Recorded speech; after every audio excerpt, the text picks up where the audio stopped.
even as his biggest op, Yeah. I can't say Jadon Sancho has done anything better than him. This is his third season at United. Listen, if Sancho was playing for Chelsea, he would have been gone by now. This is why Klopp is one of the best managers in the world. You say he's a top 3 manager in the world.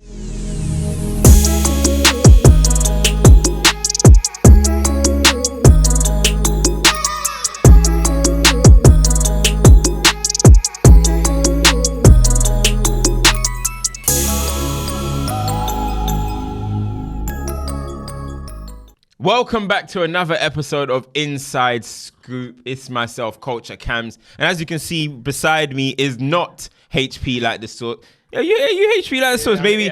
Maybe diluted version or something. I ain't too sure, but HP like the condiment. But I'm sure you guys know the face by now. I'm with my boy Lias Bizidi, man. How you going, man? Hi, dog. Thank you for having me on. It's always a pleasure. I'm calling this my second home at this point, bro. Right, you know, anywhere I go, you seem to follow. Do you know what I'm trying to say? So anywhere I go, you seem to follow. But listen, guys, Harry is not here today. You know, he's skipping school. You know what happens. Remember back in the day when you used to skip school? That's what he's doing. I was a good kid, man. I don't know about you. Not me. But listen, Harry, please turn up to work. Yeah, I mean, he's in New York enjoying life right now with Sharky, with Darkest, with all of them and them, while us two are here doing the work. You know what I mean? It's the bomb squad, bro. But this is what I'm saying. It's crazy. But look, it's been an eventful week, you know. I mean, so much has happened. Obviously, Manchester United game and stuff. But before we get into that, how's your week been, bro? I mean, it's pretty early still, so not much has taken off. But, you know, the weekend was all right, man. The United game is really the one, like, as fans, our whole weekend almost just revolves around that. And then the whole week after that revolves around that. And right now it's even worse. It's international break. So that result and that last-minute winner kind of just sinks in with you for the next foreseeable future until the next game. But outside of that, man, I can't complain. Life's good. What about you? Yeah, I saw you made an appearance on Sky Sports, mate. I don't know. Was it me or was it my doppelganger? Bro, I don't know. He pulled up with some next mustache. I don't even know what was going on over there, bro.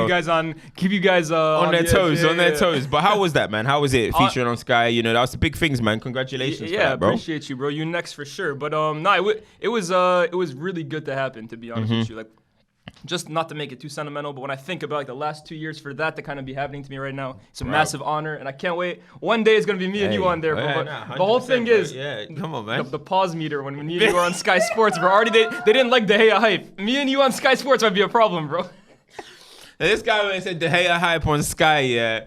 And people were saying, how's he using Twitter link? I'm like, bro, people don't even know where hype started. People don't even know how but we're not even going to get into that, bro. But people calling hype Twitter lingo, it's absolutely crazy. They're not tapped in at all. But listen, let's get back into what we were just talking about. You know, United lost.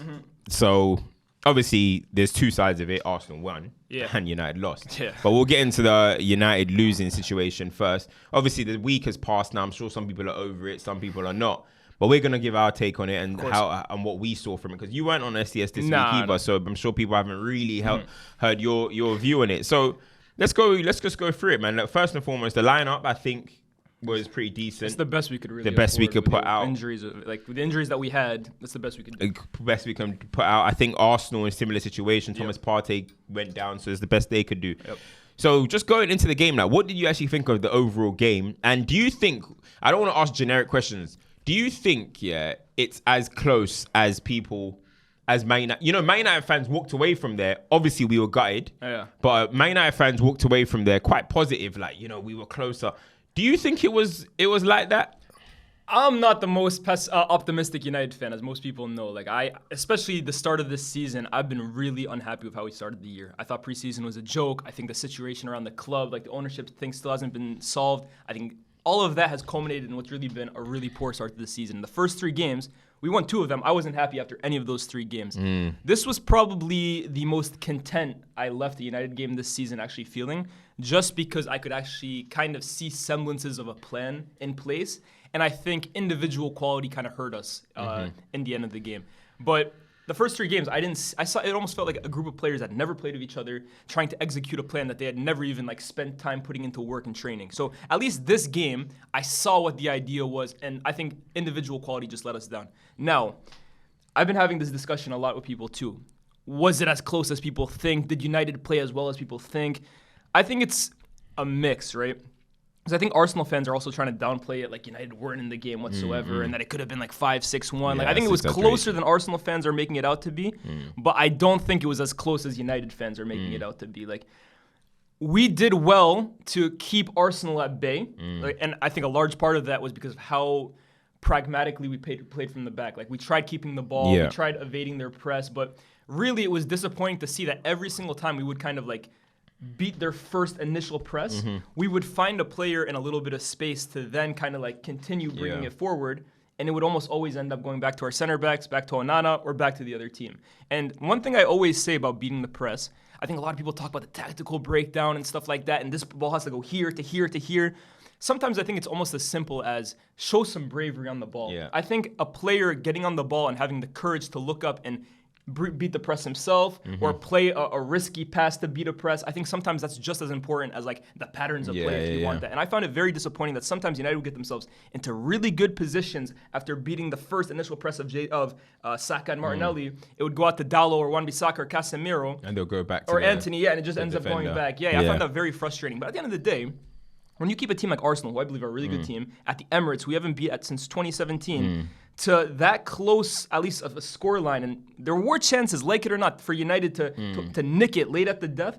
I think you have to say it's a little closer than people are expecting, but still, United are a long way, in my opinion, from still being the final product. And I think it'll help when the injuries come back, but even then, I think this team, the composition of it, you compare it to Arsenal's, they are much further along in their process than we are. I agree. And the thing is, though, like, I think there's as you mentioned, there's a bit of an over-exaggeration from Arsenal and there's an over-exaggeration from Man United. Look, at the end of the day, Garnacho, it wasn't a goal. But it's offside, at the end of the day, it's offside, they say, right? It's offside, cool. So that's not a goal, that's not a chance. It's offside, right? So, yeah, you can say that's fine margins, which it is. Yeah, it was a fine margin situation. But we didn't create. And that's my issue. We didn't create chances. All right, forget about the Garnacho chance. We didn't. Rashford went on an individual pretty much nice goal. And then from there, pretty much like the same thing at Emirates. Now, the problem is for me is that Man United often, our not best performances, but the times we walk away and say, oh, we played decent, is when we play in that fashion. Yeah. Now, don't get it twisted. I don't think we were doing all-round low block 24/7 compared to the game at Emirates last time. Onana helped with that. Onana helped 100%. We weren't pumping the ball up to Arsenal every single time. 100%. But at the same time, it's disappointing that the only times we can walk away from time saying, oh, we feel closer is when we're playing in that fashion. Yeah, I agree. And that's the situation under Ten Hag at the moment. We still didn't impose any kind of our way of playing on Arsenal. Do you know what I mean? Very slim glimpses. Again, when a player was able, there was that one move, for example, that I can't remember what exactly it led to. It might have been Rashford beating Ben White at the and then maybe Højlund got there just a second too late. Yeah. That whole build-up was nice, but again, it's too many flashes of that. Yeah, over 90 minutes, it's not sustained whatsoever. It's too many flashes, but I think considering the injuries as well, United done pretty well. And if I had to have two centre-backs go down in the same match, it was just, we ended the match with Maguire, Evans. We started the game with Martial. Yeah. It just shows where Manchester United are at the moment. But then you have the positivity of Højlund coming on and stuff, which we'll get into his little cameo. Yep. But overall, I think Arsenal had a good chance with Saka. They're trying to claim the Havertz chance, but I'm sorry, he didn't get a connection on the ball. He didn't kick the ball. It's not even about that. Like, you talk about creating chances. That was a header from Dalot straight to them. Straight to Havertz's feet. This is the things. And he didn't even get the shot off. Yeah. So are we going to start counting? That's not even a half chance. You didn't record a shot. That shot could have went to the moon. The biggest chance they got was the one that fell to Saka in the second half. Yeah. Saka was the one that they had a big chance, and obviously a decent save from Onana. Went straight at him. But overall, listen, my issue is, a lot of people talk about fine margins. We always lose in the fine margins. That's true. Often, the best teams win over the fine margins. True. City, they always win the fine margins, yeah. Bro, when Man United were on top, we won on fine margins all the time, bro. Yeah. When City are on top right now, fine margins. When Arsenal, fine margins. That's why they have these late winners. That's why, because it's like the law of average. Yeah. Over the course of the game, they're going to get rewarded for what they have done throughout the game. And Arsenal were the ones that were probing more. Not to the extent, as I keep saying, it wasn't to the extent that you look at the passes. Arsenal made 532 passes. United made 462 passes. Now, a lot of Man United's passes, yes, were in the first phase. But it doesn't show the dominance that like Arsenal sometimes are recorded 700 passes a game. Yeah. You know what I mean? So the possession was 55 to 45. I remember the last time it was at 68 or something like that. So I think the biggest one too was shots, and I know they still registered a lot more 17 shots, last, 5 on target. Last game it was 25. In this game, a lot of the shots Arsenal felt like they were taking. I can't back this up because I don't have the exact stats, but a lot of them felt like long rangers. Yeah, Like, It wasn't clear cut chances. Last year again, like they were. It was like we were on the edge of. We were literally in our 6-yard box defending for our lives. Last year, you knew it was coming. This game, I didn't see it coming. I thought, all right, cool. We didn't get our goal, but that's the thing, the mentality side of things as well. Yeah. We took a massive blow. Cool, we didn't get the goal, and then we capitulate, and that's the disappointing side of Man United. Now, look, I can't say the goal is down to capitulation per se because it was a corner. But why is Declan Rice, who is one of Arsenal's tallest players, a former centre back, somebody that had a free header earlier in the game? I just think in general, why you can is say he all free that stuff, at the back post? You can say all that stuff, what he is, what he isn't, but exactly in the last minutes of the game. Bro, this is really where the best teams stay switched on. And this is where United, under Fergie in their best years, got legal time after time after time. It's because you never clock out. This is what I'm saying. Like, if it was Martinelli at the back post, I still would be angry. But I'll be like, all right, you know what I mean? Yeah, like, they didn't expect him. They didn't even... Why is one of Arsenal's target men for a set piece free at the back post? That is crazy to me. So, listen, overall, I think Man United fans are trying to say we're a bit closer than we actually are. Yes, Arsenal won on fine margins, but you look at the game at the Emirates last year and you look at the game at the Emirates this year, yes, it was closer, but I don't think there's some vast improvement on our performance. Cam, I'll be honest. I agree with you, and I mirror that when I look at United's summer as a whole. I was doing on Sky, we were doing the ranking every single Premier League transfer window. And with United, I said, look, Onana is an upgrade on De Gea. Mount is an upgrade on Eriksen. So is Amrabat. Højlund is automatically an upgrade on Weghorst and Martial. So United have gotten better players, and United have had a better performance than last year. But when you look at the money spent in that period, is the improvement matching the money that you spent? I don't think the money, the squad that we have, the performance we're putting out is value for the money we've spent. Well, what I call it, right, is that you say, there's always people say floor raisers and ceiling raisers. We haven't raised the ceiling. We've raised the floor. We've raised the floor a little bit. And we have to see with Mount, he's already been written off, but he's injured, right? So we can't comment on him right now. Onana, I think, raises the floor. Definitely. And I think there was a good example of that against Arsenal. We raised the floor level a little bit, you know what I mean? Because I was watching the game, Emirates started loud. They were singing North London forever. Yeah. Onana got on the ball a couple of times. Stadium. Yeah, it's true. It's true. Stadium was just quiet. You know what I mean? And look, again, that's all praise to him. Now, we should have progressed from there, but praise to him to kind of taking control away a little bit from Arsenal, because if that was David De Gea, they would have pressed and it would have been a panic game completely. We couldn't have played that way. So I think Onana has raised the floor, right? Again, jury's out for Mount. We don't know yet because he hasn't played. Højlund is another one that can raise the floor, because you look at, as you mentioned, it was Weghorst, Martial. He can raise the floor levels. So have I missed out a signing? Amrabat, and we're gonna see with him. I think he could potentially, again, when you talk about players who are willing to take the risks of dribbling through presses, or like showing up in an uncomfortable situation where maybe you're being pressed, but you can like get yourself out of that. I would like to see, ideally, him be somebody who can give us the important thing is, right, if you're looking at for the positives, before we just touch on Arsenal, for the positives for us, right, is a good Højlund cameo, Amrabat to come in, and that's two players who seemed that they want to. Well, Højlund by himself said, "I want to die for this badge." Amrabat literally put every other club on. This is his dream. He's been waiting for it, and not only the fact that they're gonna have that sort of commitment, they're physical. Bro, I was looking at Højlund, I was hearing that he's 6'3", and I was like, he ain't 6'3". Like, as I said, like the physicality that these guys can bring is important. And it's mad because when I saw Højlund, I heard he was 6'3". I was like, cool. But then I was seeing his videos, bro, at Atalanta, and I was like, this guy's not 6'3". He's like 6'1", probably. He's not 6'3". Yeah. But then I saw him on the pitch. He's huge, bro. Bro, he was like heighting over Declan Rice. Like, he was Casemiro, who's recorded at 6 foot. was like way below him, bro. And I was like, wow, this guy is a unit. And I saw somebody share a video of him hugging Sesko. Yeah. The same height. Yeah, Sesko's recorded at 6'4". Yeah. It's incredible. So you look at Højlund, though, the makeup of the guy, yeah, physical, which, listen, I don't know if we're going to get that physicality every game. I think he was charged up. It was his debut. He was charged. He saw Gabriel. He wanted to engage. I hope he does think like that for the rest of his time here. But the speed, there was one counter that we had. The run wasn't great. Yeah.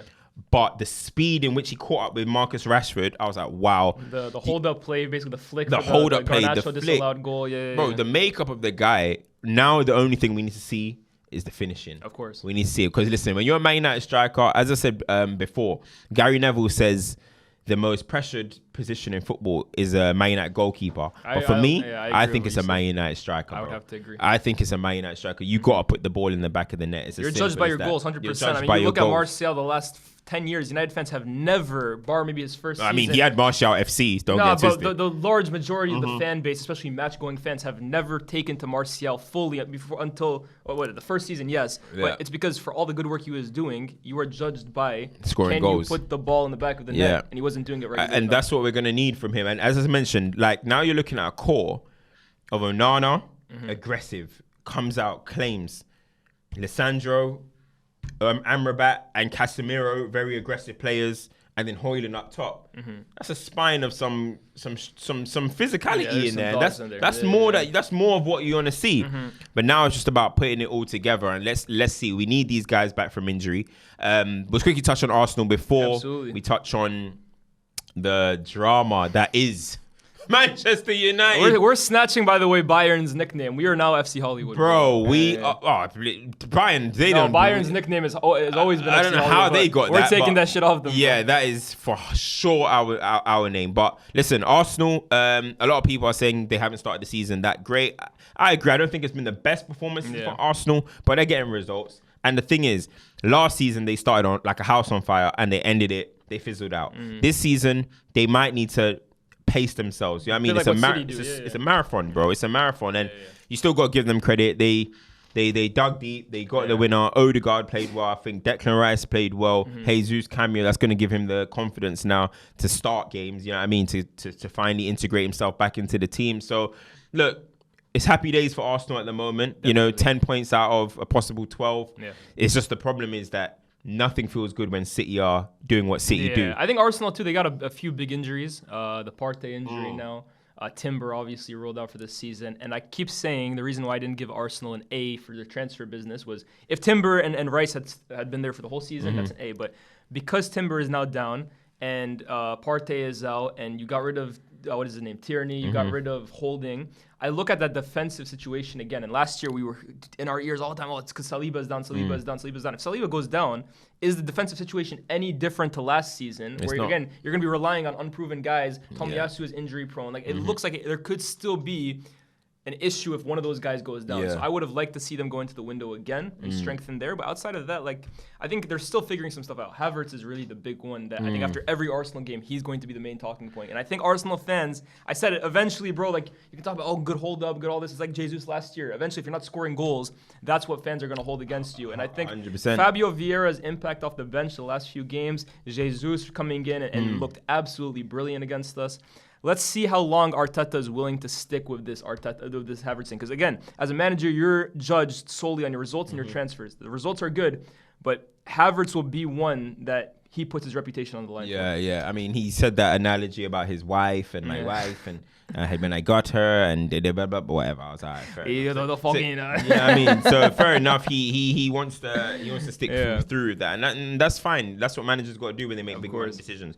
But let's get into, before we move on to other topics, let's get into the drama that is Manchester United. You know what I mean? Of course, there's never a dull day of United. You know, we've obviously know about the whole Mason Greenwood situation. He's been released.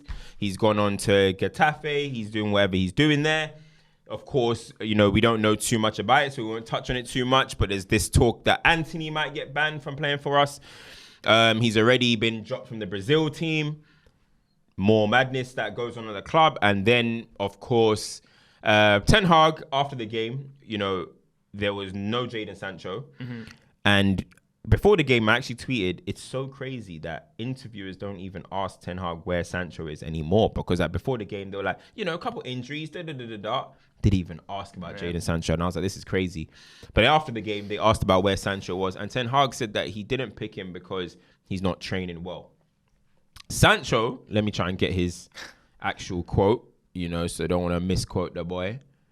Sancho came back and said, please don't believe everything you read. I will not allow people saying things that is completely untrue. I've conducted myself in training very well this week. I believe there are other reasons for this matter that I won't go into. I've been a scapegoat for a long time, which isn't fair. All I want to do is play football with a smile on my face and contribute to the team. I respect all decisions that are made by my coaching staff, and I play with fantastic players and grateful to do so, which I know every week is a challenge. I will continue to fight for this badge no matter what. Firstly, what's your thoughts on that? I think it's hilarious, to be honest with you. Let's go back to last season towards the end of the year. Cam, me and you, we made a video, keep, sub, or sell for Manchester United. And I think the biggest one that me and you disagreed on was Jadon Sancho. And I told you from there, I think United, although it's easier said than done because we're talking about a guy on the crazy wages he's on. If I were Man United, I would be doing everything in my power to let this guy go in the summer. Just because, look, I think you would have had to be deluded or like such a big Sancho fan to still think that this guy was just going to eventually, it was going to click for him. Clearly, United and him are not a good fit. Whatever you think about Sancho or not, like the two cannot work together, especially under Eric Ten Hag. And you can tell Eric Ten Hag, for the longest time now, has not really thought of him highly in his plans. Yeah. He has never been able to staple down a place in Ten Hag's plans. And this comes with Antony being in and out of form. I'm not a big Antony fan, but Sancho has never given Ten Hag a selection headache once. He's never made life uncomfortable for Ten Hag when choosing his team a single time in his entire tenure. And this comes with the wing options being Pellistri, Antony, Bruno at times. Yeah. Ten Hag has never had to sit there and be like, oh, Sancho, he's one of the first names on my team sheet. So when I then see a player like that, who's, again, on the biggest wage at the club, I believe, at this moment, he's the highest paid player at the club after really accomplishing nothing at this club, come out and put a statement like that when Ten Hag puts out saying he's not training well enough, I think it's ridiculous. And for him to say someone is lying, he said he's lying. He's lying. He said, I will not allow people to lie. Where is it? I will not allow people saying things that are completely untrue. Yeah. And I've been a scapegoat. So people are trying to like compare this to the Ronaldo and Ten Hag situation, like, oh, he's lying or he's lying. I don't think either of them are lying. I think Ten Hag is being honest about Sancho, saying he's not meeting my standards in training. And I think Sancho is honest where he says, I think I am. And then I look at Antony and Pellistri and I think I'm better than them. And I think you have an agenda or you have a bias against them. I think both of them are right. They just have different interpretations here. Because I think all of us, right, who play sports, if we ever get dropped or you feel hard done by. You feel hard done by, and no one ever thinks the guy who's starting over you is actually better than you. And you think, oh, how do I get back in? How do I get back in? But again, the problem is, or at least how it was back in the day under Sir Alex, under Mourinho, you have to work on the training ground to get yourself back in there. You have to prove your performances to get yourself back in there. And again, Sancho has never had that credit in the bank. He has never shown you anything to suggest that he should be starting over this guy. Yeah, I mean, look, I said out on Twitter, I said, look, I think Sancho is the worst signing we've ever made. And people like Maguire and people going crazy. And look, I'm not anti-Sancho or anything like that. In fact, when we were saying keep, sell, I was like, keep him. You know what I mean? Let's keep him for one more year and see what's going on. But the only reason I say that is because the expectations of what we wanted for Jadon Sancho was high. Massively. The wages he's on is astronomical. The fee that we paid is a madness. What he's delivered has been nothing but poor. Let's be honest. And last season, he was away while the boys were in the trenches. Now, I don't know what it was, whether it's mental health, whether it's training. I don't know what it was, but he was away. You know what I mean? While the boys were in the trenches, we were a thin squad. Jadon Sancho is nowhere to be seen. That's got to contribute to what we look at as successful or poor signings. So that's why I was like, look, I think he's one of them. Now, maybe I might have been harsh because I forgot about Alexis Sanchez, I'll be honest, right? Yeah, he's up so there I too. forgot about him. But he's in the top 3 for me, Jadon Sancho. Do you know what I mean? And look, that's just what I think. Firstly, in this situation now, and this just adds to it and makes it even worse, is that I think, what Ten Hag said wasn't that bad. Especially, now, 100%. The quote in isolation made it look a little harsher, but you watch the interview, he almost said it as a passing comment. Yeah, he just said, he didn't train well, and at Man United, you got to reach a certain standard. Now, if Ten Hag said this about Cristiano, I'd say you're losing your marbles. Cristiano is a great trainer. Every single person that has managed this man has said he's a great trainer. Facts. Jadon Sancho has had training questions at every single club he's been at. Dortmund, City, England. We can bring up quotes. We can bring up articles of them questioning him in training, lateness, commitment. He showed up to the club. He showed up to the club in his first preseason out of shape. Out of shape. We seen Gareth Southgate. He reported to England team meeting late. So professionalism is questioned, and a lot of people are saying, well, if you attack my character, Ten Hag didn't attack his character. Ten Hag did not say he's coming lazy, he doesn't care. Ten Hag just said he's not training well. That's all he said. Same way, if you're playing poor, I could say, Lies has been poor today. Mm-hmm. I'm not attacking your character. I attacked how you are training. I don't attack your character. Mm-hmm. Do you get where I'm coming from? That's a difference. He's a coach. That's his job. That's his job. If he's not allowed to say that, then we don't need managers anymore. Yeah. We don't need managers anymore. And for him to say, I've been a scapegoat for a long time, then that's obviously things that are built up frustration. So what Sancho has opened up is there's obviously a breakdown in communication and a breakdown in relationship between Jadon Sancho and Ten Hag. That is just the simple fact of the matter. My thing is, Sancho is allowed to respond. That's a lot of people saying shouldn't. Me, I thought, when I first saw it, I think it's a little bit ill-advised because of how he said it. Like, I'm a scapegoat. And I'm like, okay, it seemed that you're hot. You got on your notes. You're vexed. He's allowed to respond. 100%. He's allowed to respond. If you say something about me in public, I'll say it back. But my situation is, or my interpretation of it is, it's not going to do you any favors. Because I would understand it if you do this, but again, you're one of the hardest trainers. You're going to get back your team and you're going to mash it up. Mm-hmm. I believe Sancho will come into the team and drop a poor performance again.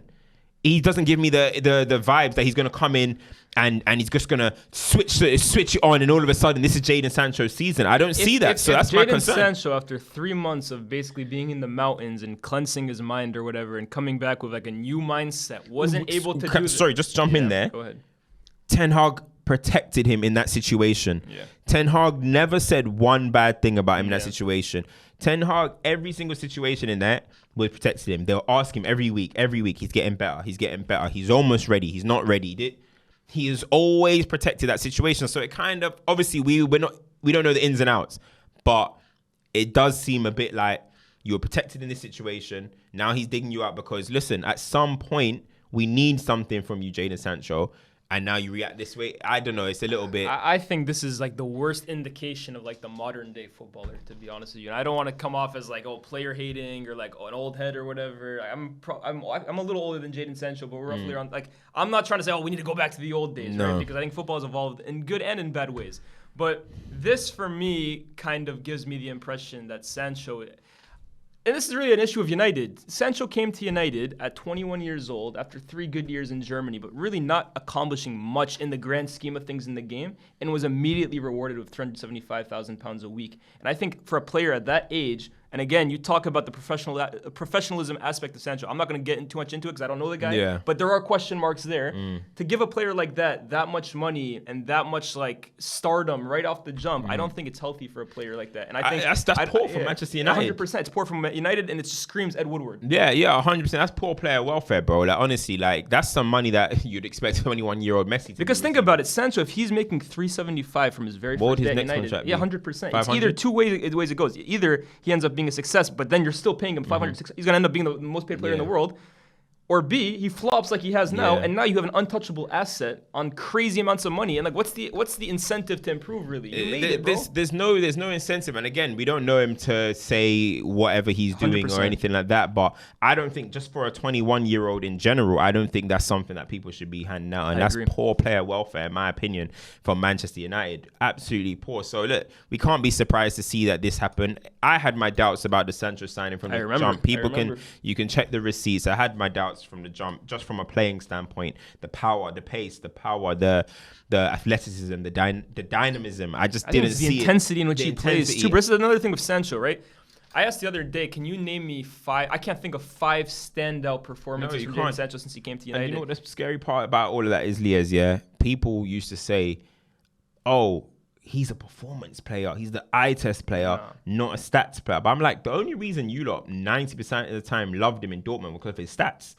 First to 50 assists, the youngest to 50 assists. 2020, 50 goal, 2020. You guys weren't talking about his performances through 90 minutes. It was his stats. And the thing of his performances too, and I said it at the start of last season, people were getting on to me saying I was a hater of Jadon Sancho. But it's proven to be right. Jadon Sancho's worst games at United, the reason why people would get onto Rashford more than Sancho is because Rashford's bad games would scream at you, basically. He loses the ball. One come my way, he loses the ball a lot. He shoots and it goes over the bar. He takes risks, though, and that's the thing. Rashford, at the end of the day, will try and make an impression on the game. There are games where Sancho plays, and after 90 minutes, you could be forgiven for thinking he wasn't actually playing in that game because his bad games, he's almost just wiggling his hips, goes backwards. He just goes through the motions. And for a manager, think about this too, guys. Marcus Rashford and Jadon Sancho started the beginning of last season almost on kind of like the same page because Rashford was coming off this horrible season under Ranić. And if anything, Sancho probably had more forgiveness with the fan base. Oh, it's only his first season. He's going to improve. Rashford, people were saying, this is it for him. Ten Hag started both of them the first like 5 or 6 games or whatever. And Rashford became a guy that Erik Ten Hag could not drop through his performances, through his form, through his work ethic. Sancho became the easiest player for Ten Hag to rotate and eventually drop. Obviously, when you look at what Man United have, the makeup of our team, and you see that Anthony's in front of him, and Anthony is just dropping poor performance as well. I can understand from a perspective like, come on, look what I'm watching. I can do better than this. But the thing is, you haven't shown that. I'm the biggest Anthony hater. That's the thing. You haven't shown. I'm the biggest Anthony hater. I think the guy is absolutely awful. And even as his biggest op, I can't say Jadon Sancho has done anything better than him. Yeah, that's the scary part. But listen, let's see how that situation unfolds. How you want it to unfold is he's not at international break. Sancho hasn't been called up for 2 years, I believe it is 2-3 years or what. 2 years. This is his 3rd season at United. Listen, if Sancho was playing for Chelsea, he would have been gone by now. He would have been gone. Chelsea get rid of these guys. Loan, bye. We'll cut off the losses by. Then you end up we don't know where you are. You end up like Bakayoko or something. You know what I mean? Just off the books somehow. Man United, we're the ones that always harbour these players. We hoard these type of players. So he's lucky to be in this situation. But we'll see what happens. But hopefully they squash it. And Sancho can go and do what we've seen him do at Dortmund. But I ain't going to hold my breath. I'm not holding my breath on that one. But that's my take. And by the way, as I was saying, I'm not all pro Ten Hag in this situation because, again, this could be a situation where maybe you need to know your players. I'm just going to say devil advocate. Do you actually think that him speaking like that will get a reaction out of Sancho, knowing Sancho's character? Probably not. If Ferguson said this about Wayne Rooney, I think Rooney will knock on his door and be like, "Who the fuck you calling out, bro? You calling me? You called me out. True. All right, cool. Hat trick next week. Do you know what I mean? That's how I see it. But Jadon Sancho, he doesn't give me the vibe that you should be calling him out. That's my side. I hear that 100%. Man management. No, but look, I'm gonna refute that because I do hear that. But again, you bring up how Ten Hag tried dealing with him last season. And the leniency he's given him, bro. He's given him a long rope, and Sancho has taken a lot, but not given him back that much. I think Ten Hag has reached the point now where it's just like, he always wants him out. Yeah, he's at wit's end, bro. I can't work with this guy, bro. Yeah.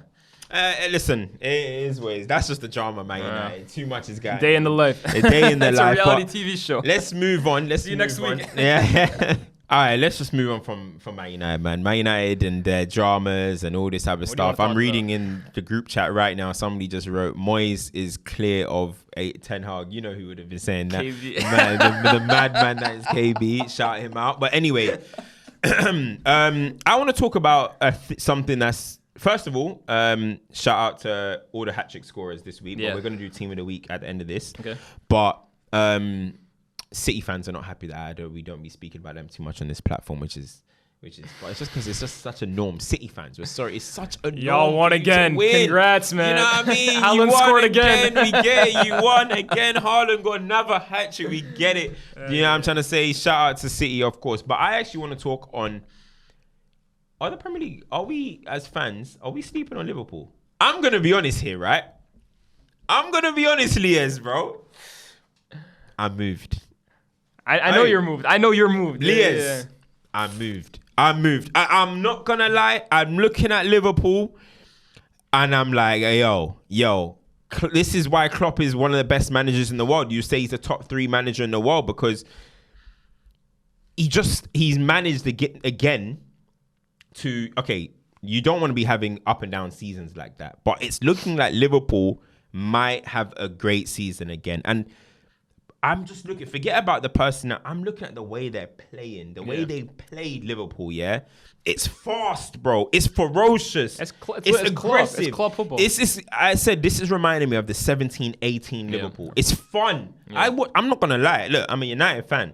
I watched the Liverpool Villa game. You're enjoying with a smile on my face. I was like, this is football, you know? Yo, this is football, bro. Salah, aggressive running. Do you know what I love about Liverpool, yeah? Salah's always this way. Diaz is this way. Nunes is this way. That Szoboszlai is making runs on the right, on the left. Everything about Liverpool is vertical, bro. Everything about them is vertical. Trent gets the ball, looks up. Boom, I'm going forward. Robertson gets the ball, looks up. Boom, I'm going forward. Everything about Liverpool is vertical. And that way of playing is going to get you goals. It's going to make teams on the back foot. It's going to make teams... Why do you think we often see defenders make so many mistakes against Liverpool? Bro, they're getting under... They're under the cosh, bro. Honestly, this Liverpool team, I'm not going to say, oh, they're going to win the league. One of my boys has said that Liverpool are going to win the league for a while. But I'm not going to say they're going to win the league. But... I'm putting them in the top. I'm putting them in that. You know, it was Arsenal, City. Hey. Nah, Liverpool are there, man. For me, Liverpool are there, bro. Liverpool are back to... And here's the thing. Liverpool the last few years have been so successful, but I actually think the football at times has been really boring to watch. Like, I think it's just been really effective football. I agree with you. The most entertaining Liverpool team, in my opinion, was 17-18 and even 16-17. It's like 16-17, 17-18, and 18-19 as well, too. They were unbelievable to watch, and it's like fast-paced. I actually think Klopp, at some point, started favoriting pragmatism a little bit, and like he kind of dialed it down. Like it went from rock and roll to, I don't even know, it was heavy metal to maybe like a little rock and roll, slow jams a little bit. India side. But they were super effective, no doubt about it. You look at the stuff they won, what they could have won, they were a great team. But this team feels, again, like he's bumped up the volume, and it's, again, take the training wheels off, gung-ho football. It's super entertaining to watch. And I said it from the start, like Liverpool this year are going to score a lot of goals. You look at the attacking depth that they have, I think they have the best attacking depth in the league. Yeah. And Darwin, Salah, Diaz, Gakpo, and Jota. And now you have Szoboszlai providing the bullets from number 10 or number 8. They have a brilliant attacking team. The only issue for me is that defensively, I still think they can get got at. Only conceded 3? Yeah, but I think it's the chances that they're creating. The Villa game, to be honest, I'll be very honest, I didn't catch the whole thing. Okay. But I look at the Newcastle game. I even look at the Bournemouth game. There are times where you can get at Liverpool. Yeah. Especially with their failure to get that real number 6. And I know they've signed Gravenberch. I don't think he's that kind of player that would have sat behind McAllister and Szoboszlai. But... yeah, I think they're on track to have a really great season, man. Honestly, that firepower and the way they play, they will score goals against any team in the league. And City, if you remember, they used to hate playing against that Liverpool team. It's documented. With Ox even in behind, like the front three. They used to hate playing against them. City will not want to play that Liverpool team. It's documented, man. And look, I'm moved by Liverpool. I'll be honest, bro. Like, and you've got the trust in Klopp because you know a manager has been there before. You know, sometimes, like, for example, Spurs and Ange, right? Yeah. They're looking amazing, but you have, it's Spurs, and we ain't seen Ange do it at this level yet, but we've seen Klopp do it at this level. That's the difference about when you have world-class coaches and when you have world-class players. Sometimes a world-class player can be off form, and you know, he's going to be fine. You know what I'm trying to say? That's the way it is. So what I like about it is that, look, some people are going to say that means Klopp has no plan B. He has to go back to rock and roll, blah, blah, blah. If that's his way of doing it, and he found a way to bring in a squad to do it again, then so be it. But that way has proven to be successful in the Premier League. So, listen, yes, we can question sometimes Klopp tactically last season and blah, blah, blah, dealing with injuries. But once he has his plan A, we have seen it is successful. So, I think Liverpool are definitely... originally, when we walked into the season, they were slept on. I still think they were slept on. They're the dark horse behind Arsenal and City. Like, I still think they would have to do something that I would love to see Liverpool v Arsenal Oh yeah, That that game would nice be game. incredible. That would be a nice but game. I still think they are just below those two, and like who I would favor for the title. Like, I think they are the two favorites. Liverpool, I think they'd need some injuries from the top two, and I think they'd really have to go on. To be fair, they're on a 15-game unbeaten run dating back to last season. 15-game unbeaten run since they changed the formation, bringing Trent a little bit more You know inside what's and funny stuff. with this Liverpool team too? They remind me of Fergie's United, bro. This one. I think just in general, the way Klopp plays, the way his teams play. Klopp's reign Yeah. is very similar. It's very like, similar. yeah. Even like when people like, but you talk about verticality, Yep.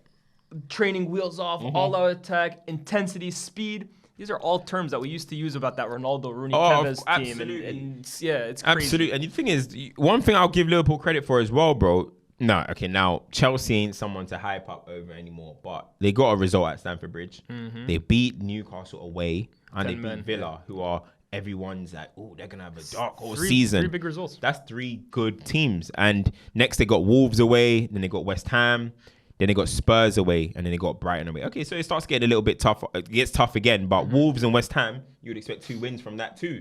So West Ham, the way they're playing right now. at Anfield though, Not true. Okay. I got Liverpool for that one. But fair. I touched on them just very quickly. Spurs and Ange. They're cooking. What did Henry say?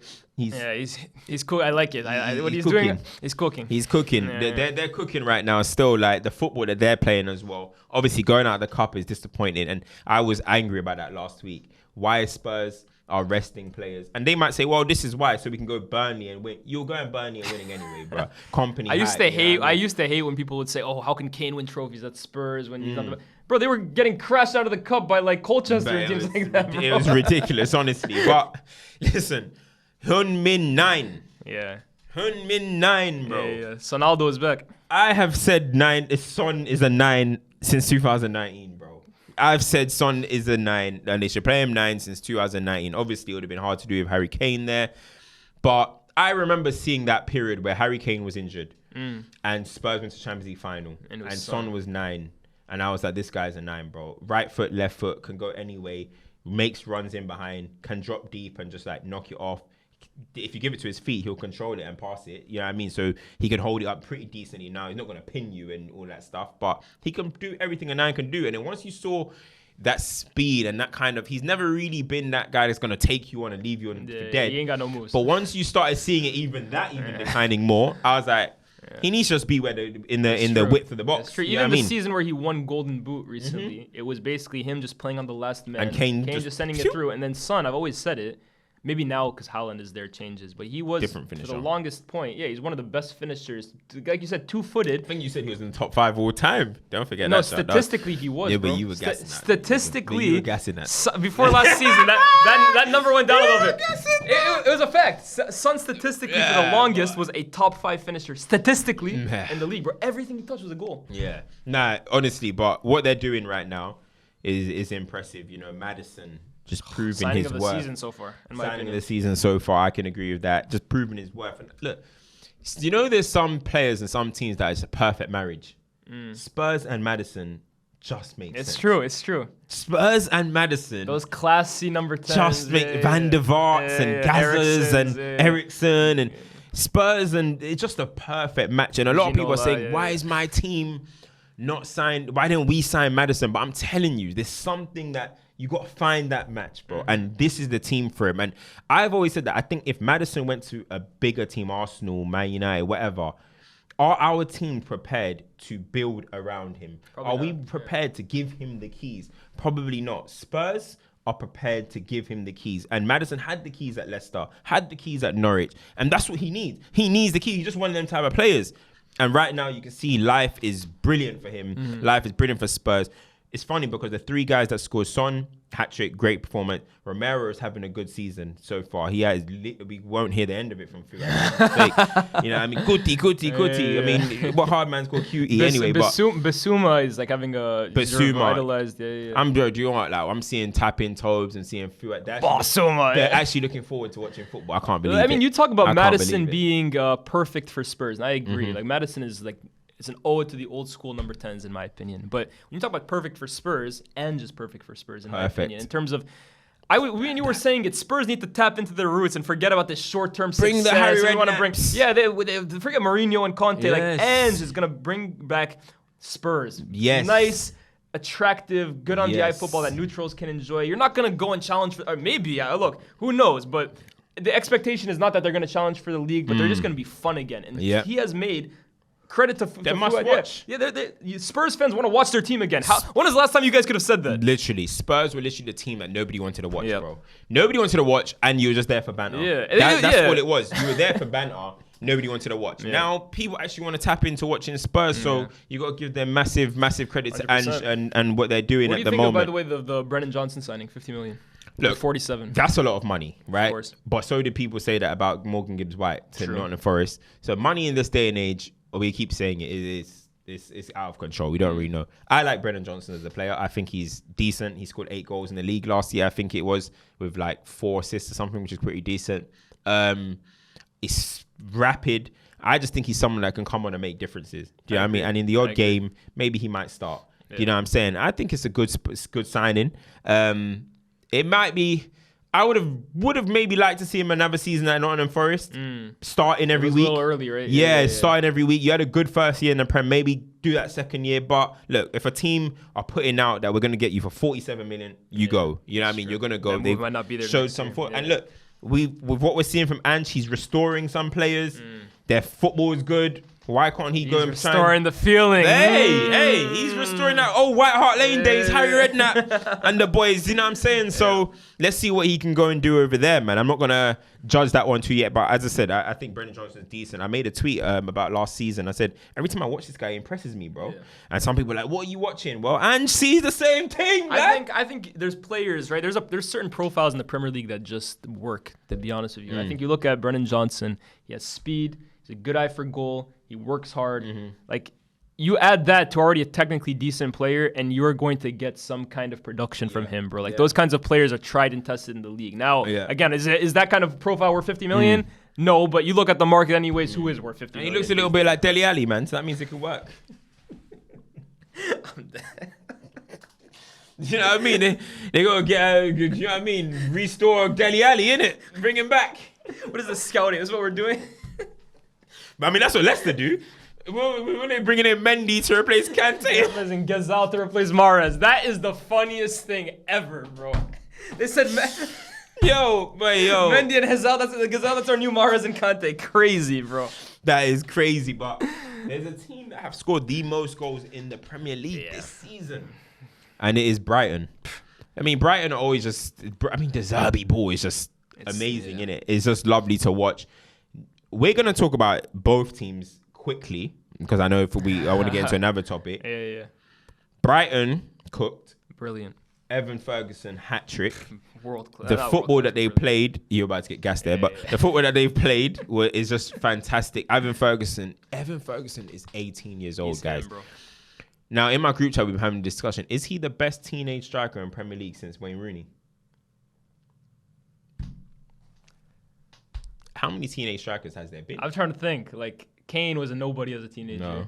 Aguero came as maybe. This guy's 18 years old. Yeah, maybe. I think there's only 3 men that have scored hat-tricks as well. What is it? Michael Owen is probably one of them, right? Owen. Yeah. He's got 3. Yeah, Owen's stupid. Owen scored 3 hat-tricks at 18. That's crazy, bro. That's insane. Owen scored 3 Premier League hat-tricks, people, at 18. What about Shearer? Does he have No, it's not Shearer. Give me a club. Give me the team. Funny enough, the other guy, he plays for Liverpool as well. As a teenager? Yep. It's not Fowler, is it? Yeah, it's Robbie Fowler. And so Rooney, Fowler. No, Rooney. Rooney didn't score the Premier League. Rooney scored a Champions League hat-trick. I'm trying to think at 18. Teenager. The third one is probably obscure, right? It's probably not one that you'd think of. I think it actually, do you know what? To be fair to you, I think, let me see. Oh, yeah, there's one more. But, you won't know him. I don't even know him. Chris Bart Williams.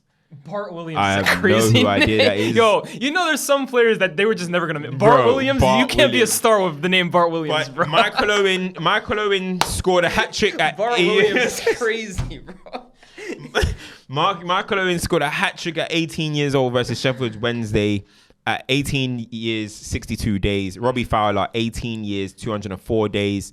Owen again, 18 years, 259 days. Chris Bart-Williams, 18 years, 300 days. Owen again, 18 years, 314 days. And Evan Ferguson, 18 years, 308. Can you even imagine a commentator like shouting, Bob Williams? Bob Williams! That name don't hit, bro. Bro, but honestly, Evan Ferguson, man, special talent. Teenage kicks. He's every single person's gonna be after him. You know what I mean? I actually even think foreign clubs are gonna be after him as well. Don't sleep on the Real Madrids. Don't see if they're looking for a striker. Yeah, I mean somebody's gonna come after him, and he just looks a man. Yeah, that's the thing about him. He looks a man. He's got that little bit of a weird. It's like a baby face, but he still looks over age as well. It's a weird one, yeah, but. He's built like a man, and that's what Wayne Rooney was. He walked in there like a man, whereas Michael Owen wasn't built like a man, but he was a rapid killer.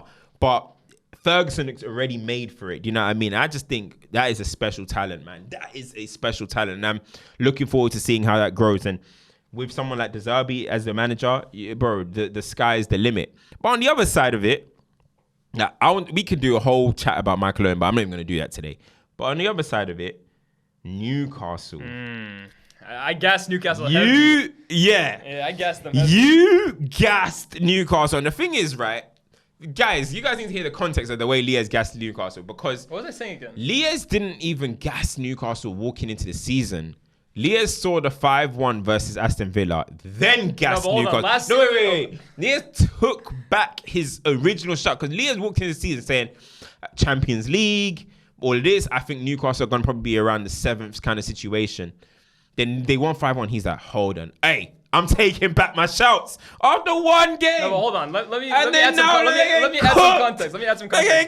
End of last season. We lost 3 games. Last season, I was gassing Newcastle. I was saying Newcastle for me are after United is the team I watch every weekend, but Newcastle are the team for me that are must-watch television right now, especially St. James's Park. I love watching them play, and I like the signings they made. I said they were going to finish 6th, but it was almost like a case of, you just feel like they're going to fall because of the Champions League. But then I watched them, and I was like, there doesn't seem to be any kind of drop-off. One thing I will say is their schedule's been tough, bro. It's been tough. You have to be honest. But Newcastle should be getting Liverpool. Yeah, no, let me say this. I thought they gave a good fight against City. Villa, they destroyed. I don't think that was a poor performance. I thought at the Etihad to City, I thought they did okay. Villa, they destroyed. Liverpool, they should have won. And Brighton are a really good team. So you look at those first 4 games, it's very difficult. Now, I think they have a few more favorable fixtures coming up. They got the Champions League. Let's see how they can react. But the one thing I would say about Newcastle is that since that first game, it almost looks like teams have kind of figured out how to play against them. And I'm looking at Eddie Howe now. And saying, please react. Because you had this way of playing with Newcastle where defensively you were brilliant, you were destroying teams on the break, but teams now are giving you that respect that you get when you're a Champions League team. They aren't playing as open against you anymore. They're kind of sitting deeper a little, hitting you on the break now. And do you have the players and do you have the tactical nous to be able to break these consistently deep blocks now? Because it's one thing playing Newcastle as the underdogs. Now that everyone knows what they're coming up against, it's a whole new kettle of fish approaching games. And I also look at their business. Again, I've always been a Harvey Barnes fan. I like Tonali, but did they maybe need something else? I look at that right wing. Did they maybe need to strengthen there instead of the left where they already have Anthony Gordon? I look at the midfield. I think Tonali is great, but did they maybe need someone to play in front of Bruno and Joelinton or maybe behind them rather than Tonali, who's kind of just another 8? I think he's probably been one of their best players this season, so I wouldn't say hype. I saw Billy Gilmore take it into school. I think Joelinton is the one whose performances have kind of... Joelinton's never moved me either, but shout out Billy Gilmore, by the way. Brilliant player. I think... We're going to do our team of the week at the end of this, but... I agree with you. Newcastle, when I watched them against Brighton, they look leggy. Yeah, which is nothing you've ever said about Newcastle under Howe. Hold on. Newcastle look tired here. Like, what's going on there? So, with Champions League coming, this is going to be very, very interesting. There at San Siro coming up as well. I think they can do something in that group, please. Tonali, expect a goal, please. I expect a goal, mate. You're going to do what you did with Leao now. Yeah. I expect a goal, please. But, all right, cool. There's a little bit of off-topic conversation. This might be a little bit of a longer episode, people, but when you get me and Lias in the booth we don't stop talking. We don't stop talking, bro. We don't stop talking. I need Harry there just... Yeah, Harry's good at the cues. Next subject. Us, bro. Bro, you know what I mean? But listen, you guys love it, so we're going to do it. You know those 24-hour streamers? Yeah, bro. We could do that with football, bro. We could do that, man. Honestly, we'll start talking about, you see the Rivaldo in the 99 and... Carlos Alberto. Who has the most iconic fullback goal? I think we're getting on to me for saying Carlos Alberto. Bro, they don't know ball, man. You were spitting with that as well. All right, cool. Arsène Wenger, he said, basically, look, I'm not going to, paraphrasing the whole thing, we're going to put that edit in there, put it in the video. But Arsène Wenger basically was alluding to football. To summarize, he said, today we are overcoaching a little bit.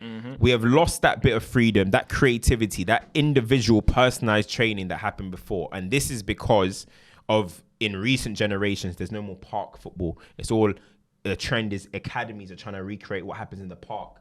But that essence of going out in the park and playing football and making decisions by yourself has left. And that's why he thinks the creativity and individualism has left the game. And that's something that me and you are mad passionate about, bro. We have spoken about it so much. I actually searched my tweet. I searched individualism, culture cams with individualism. And I see myself talking about it from 2020. I've been talking about it for so long, and I always say this is why I feel like the game died a while ago. But it's that individual aspect. And I like how he was talking about it, that we could say cage football, but not even cage. Going out to the park and just making it happen. And we feel like coaches are now taking them out. I don't even want to talk about systems. Forget about systems. We know the game has gone towards systems. But I'm talking about even that aspect of freedom. Letting a player go and do what he needs to do. Letting a player figure out what he wants to do on the pitch. I remember that's why a lot of people say, Ferguson wasn't a manager. Ferguson signed quality. And told them, go and do what you need to do, but have this structure and, in fact, and go and do it. Wenger is more than anyone that kind of manager. In terms of he created almost like a platform to basically allow Cesc, Hleb, Arsène, Nasri, all of these little creative number 10s, you do the magic. Yeah, and the thing is, Wenger was doing it with the Invincibles too, bro. They had a platform, but Henry was allowed to do his thing. Perez, Ljungberg, all of them, Bergkamp, you're allowed to do it. But I feel like nowadays, everything is so micro-analyzed. Everything is so... You need to take this step. You need to take that step. If you do this many times, you're going to get this. The word I use is football is predetermined now. Like every single action is already thought out. And like the ball is going, the minute the ball comes here, like you said, the next step is to go here. A player should be here. And then that ball has to go here. And that player automatically has to be here. And stuff. Like the game is a bit too structured. It's a bit too analyzed. And that's why I remember I did an episode on FTBL when we were on FTBL. And I said, I said the game is becoming way more about the manager. Of course. The games are... We're walking away from games every single time talking about Arteta, talking about ETA. So we're not talking about what the players are actually doing, because everything that we see now, we're like, that had to be determined by the manager.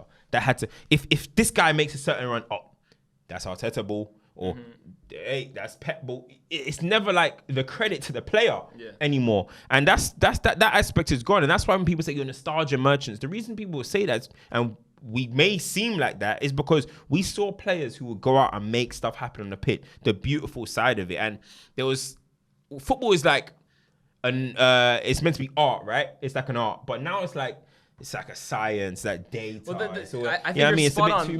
There's two ways of looking at what football is. And I think the reality is it's like what football is and what it isn't. And we almost wish it is what it isn't. Yeah. We view football, and I think people who just want to watch football for an entertainment point of view when you're not watching your team, because the reality is when your team's not on TV, you are watching football to be entertained.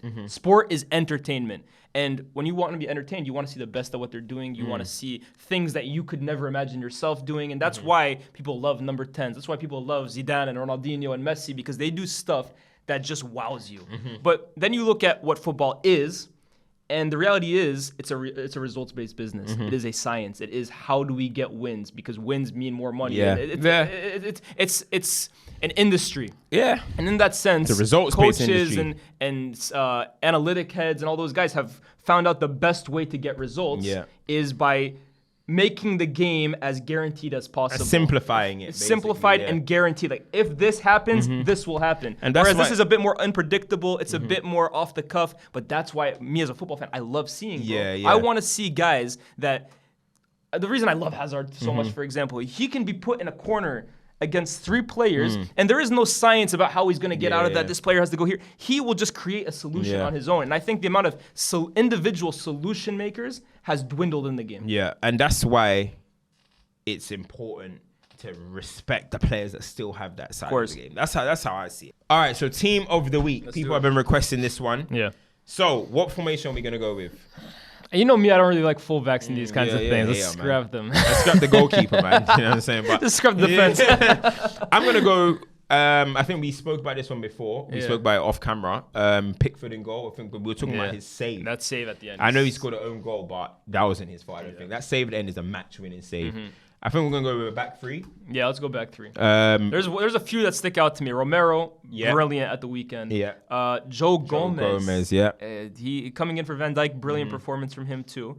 And you like Gabriel's I think Gabriel's action is just like, that's a match-winning action. Yeah. That's the difference between 0 points and 3 points. That's the perfect back three for me. I would agree with that. Are we good? We're not going to go the wing backs are really going to be wingers. We'll go wingers, bro. Yeah, 3-4-3. Yeah, 3-4-3. Okay, cool. Yeah. All right, and we're going to put on the right-hand side. What winger for you moved you this week? This week, that's a tough one. Yeah. I know who I'm going to go for in midfield. I know I'm kind of jumping the gun, but I would definitely go Szoboszlai has to be in there for me. Szoboszlai has to be in that midfield. So we're gonna so you're going center midfield, right? Yeah, he'll go in midfield for me. You know, he be popping up on the right and little. Oh, you trying to put him on the right? Squeeze him on the right.